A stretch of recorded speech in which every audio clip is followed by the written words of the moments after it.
Sugar Before Death is the newest instrumental album from lo-fi hip-hop / chill-hop producer Ford Sharpless and a follow-up to his 2020 project, Salt After Life. Those two titles are amongst the most intriguing I've seen for a record, and yet if anyone were to do an online search for an interpretation or full quotation, there'll be no result. And that's part of the charm of this current duology of beat tapes, and part of the appeal of instrumental hip-hop in general. You're not really required to overanalyze or decipher the meanings behind the instrumental palettes of Salt After Life or Sugar Before Death. Sure, the beats themselves will have some sort of personal meaning to Ford Sharpless, and on those records in particular, there's a noticeable air of nostalgia that permeates throughout them, mainly in the use of jazz samples, circa 80s and 90s style R&B vocalizing, and even movie clips. And because there isn't a primary vocalist to give these beats their own distinction, you as the listener are required to do so by projecting your own thoughts and feelings into them.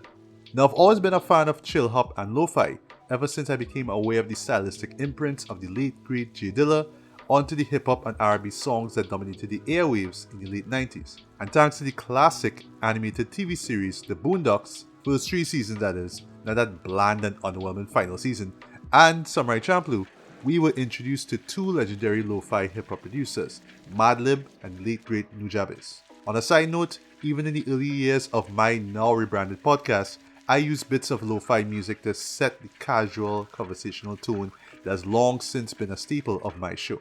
But let's get back to Sugar Before Death. Like Salt After Life, its album art involves imagery associated with the beach, and in this case it involves a striking juxtaposition of an ocean wave and dust clouds. Again, you're not supposed to overanalyze the supported symbolism behind the cover, but given the album's recent release, you could tell Ford Sharpless is going for a summery vibe compared to its predecessor. And just to get it out of the way, he succeeds in that mission, creating a beat tape that is part summertime mood setter, part reflective and thoughtful, and altogether entertaining and enjoyable. The album starts off strong with Sequence of Events, which opens with an expressionistic classical string sample that sounds like we're watching the opening scene to a classic Disney animated film. After the 10-second mark, the string sample becomes supported by these rhythmic snares and cymbals, all of which are segued into a smooth mid-tempo beat laced with jazzy horns and sprinkled with ghostly female vocalizing. Given its title, the song feels like you're recalling a memory or dream that holds a special place in your heart, which probably explains the delightfully dreamy synth arpeggio that pops up during the song's final moments. I did notice a couple of great track transitions on this record, the first being the first synth note that plays on the following track, Turquoise Jacket, that sounds similar to the classical sample on Sequence of Events. That song features a slightly faster drum beat compared to Sequence, which instantaneously gives it an upbeat, danceable, hip-hop dance specifically, vibe. The second noteworthy track transition takes place between Into the Break, which is in my opinion the best instrumental on this album, and Breezy Days. About that best instrumental, I am a sucker for spacey beats that sound like I'm being submerged into a deep ocean. The Easy Mo Bee instrumental for the classic Notorious B.I.G. track, The What, quickly comes to mind. And Into the Break delivers that sonic sensation in spades, from its prominent synth lead to the warbled female vocals. If that track is meant to make listeners feel chilly, Breezy Days warms them back up, thanks to a pitch-perfect transitional point in the form of its first sustained piano note and the consistently warm, mellow, and nostalgic production that follows. Though the tracks themselves aren't fully connected by a thematic through line related to summer or the beach, there are a few songs whose titles, at least, allude to those two things.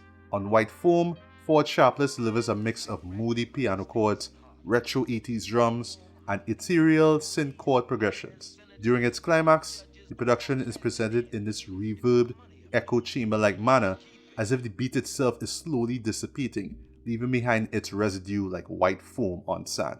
Past the Waves, by comparison, sounds more appropriate for sunny, summertime beach excursions with its combination of bright psychedelic synths and the playful sounds of what appears to be vibraphone notes. Another sunny highlight on Sugar Before Death is Sunnies, which reminds me I should really invest in a pair of those, which features a pleasant, laid-back mix of synths, acoustic guitar strums, female vocal chops, and thumping bass. The album's penultimate track, Undertow, is literally designed to make your head nod automatically thanks to its vibrant drum beat, irresistibly jazzy horns, and gorgeously lavish piano melody. On paper, Coconut Water sounds like we're getting more of the same summer and beach vibes present in those 4 tracks I mentioned. And while there is a relaxed, breezy aesthetic to this instrumental, it's actually one of the darker cuts on this album. Right from the start, Ford Sharpless incorporates one of 2 vocal snippets from the original Night of the Living Dead of all films. Ultimately, we're not supposed to think about why they're there in the first place, and honestly, as a fan of that movie, I didn't mind. Nor does it matter, since the beat itself is so well constructed, from the somber drums and percussion to the absolute earworm of a horn sample that pops up occasionally on the track. Servin, which appears near the end of the album's first half, also features an unexpected movie clip.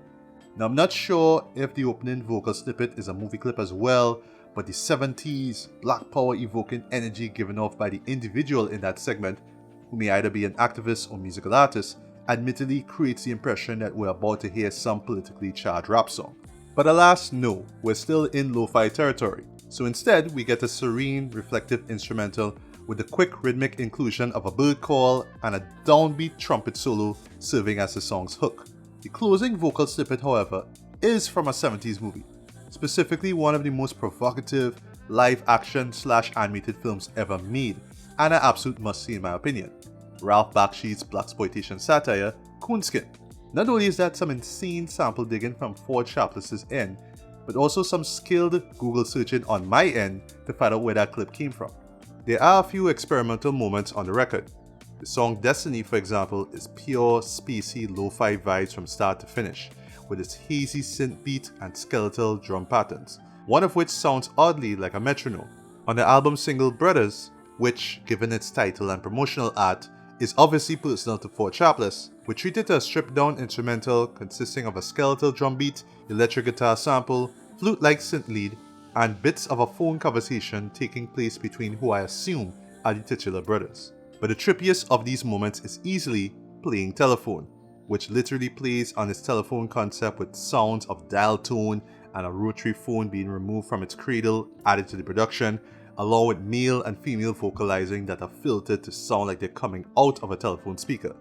In addition to the masterful mix presented on this instrumental, it features the best closing moment on the album, where the same echo chamber effect of white foam is applied here, but with the bass line brought forward in the mix to be blasted and boomed to a head-nodding degree. As expected, there are beats designed for reflection and introspection, like the 1-2 combo of bending and designs. The former has an airy evening time feel to it, with its atonal synths and moody jazz horn solo that pops up around the 42-second mark, and Designs features a melodramatic R&B inspired piano and horn melody supported by some light synth keys and female vocalizing in the background.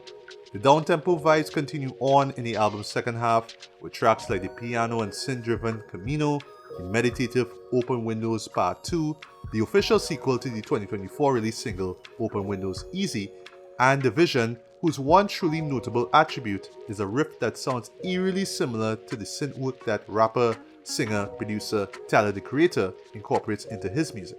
And though I wish the closing track, Events of Sequence, ended as strong as Sequence of Events, I still admire how Ford Sharpless brings the album back full circle from a musical perspective. Here he takes other samples and loops of strings, drums, jazzy horns, and ghostly vocals and fashions a brand new beat that structurally sounds like the opening track. He even shows off his experimental side for the last time on the record with the glitchy chopping of the horn and piano notes on the outro. As a whole, I really enjoy this record. It's a thoroughly consistent, immersive, and moody collection of instrumentals that I know will please casual music listeners and die-hard beat junkies alike. If you're looking for some new lo-fi and chill-hop grooves to add to your summertime, study, after work, after dark, and/or stress relief playlists, look no further than Ford Sharpless's Sugar Before Death. And I'm giving this one an 8 out of 10. And that's my review of Sugar Before Death, which is now available on Spotify, Apple Music, iTunes, Deezer, and iHeartRadio. If you checked out the record, feel free to share your thoughts on it in the comment section. And yeah, it's a wrap.